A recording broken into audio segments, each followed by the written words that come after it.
Certainly Charles Evans started something at Union Gas. He was born in 1894 in Galt, Ontario. He joined the Geological Survey of Canada in 1929. He was more than a geologist.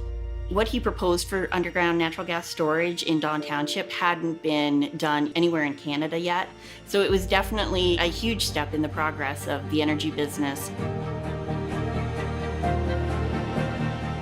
Charles Evans was the first full-time geologist hired at Union Gas.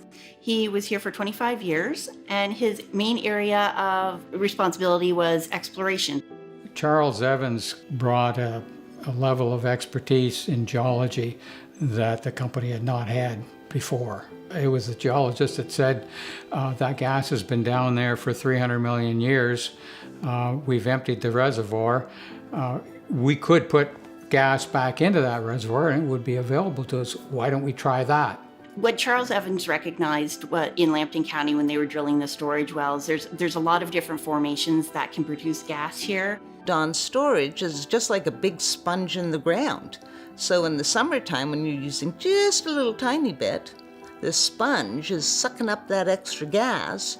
And in the wintertime, when you're using lots of gas, we basically are squeezing that sponge to get that gas out and deliver it to your house. Dawn is very relevant today, and it will continue to be relevant into the future. Just because of the number of links we have to the number of different pipelines that are out there, our own and others, we can provide services through Dawn that others may not be able to provide.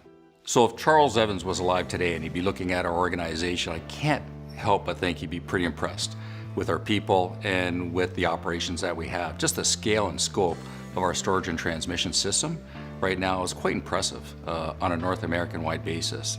I often think of Evans as a kind of treasure hunter, and the gas fields he uncovered were the ultimate jackpot. He changed the energy landscape of Ontario and ultimately North America.